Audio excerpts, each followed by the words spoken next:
जैद भाऊ ऐका ना, बोला. परवा दिवशी मी तुमच्या शॉपला आलो होतो.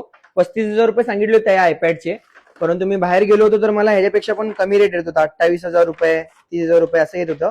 म्हणून मी परत तुमच्याजवळ चालू विकण्यासाठी. असं आहे का? म्हणजे आपल्याकडचं तुला रेट समजलं होतं मला वाटलं चांगलं की म्हणून. जास्त असेल. ठीक आहे चालेल, काही प्रॉब्लेम नाही. ही पेन्सिल कितीची रे? ही पेन्सिल आहे 11,000 रुपयाची. बर, पेन्सिल प्रो. नवीन म्हणजे नवीन 11,000 रुपयाची पेन्सिल आहे. येस. आणि आयपॅड कितीचा आहे? हे 7,500चा आयपॅड आहे. IPad air M2. Okay okay. अरे चांगली कंडिशन आहे रे. स्क्रीन गार्ड पण आहे. आणि हे काय, ही पण स्क्रीन गार्ड, अजून एक extra screen screen guard. Guard आहे. Okay okay. किती जीबीचा आहे? हे 128 GB आहे. ओके. पासवर्ड काय ठेवलं रे? 1111. ओके चालते. कलर पण चांगला आहे, पर्पल कलरचा. पेन्सिल पण चांगली आहे. मग आता मला तेच प्राइस येणार का अजून त्यापेक्षा कमी येणार? नाही नाही, तेच येईल ना रे, पण कमी केलो असतो. तू आला, बरं ठीक आहे चालतंय. बाहेर का नाही विकला?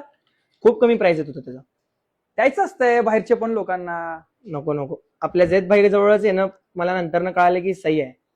ठीक आहे चालतंय. सगळे आपलेच असते दुकानदार.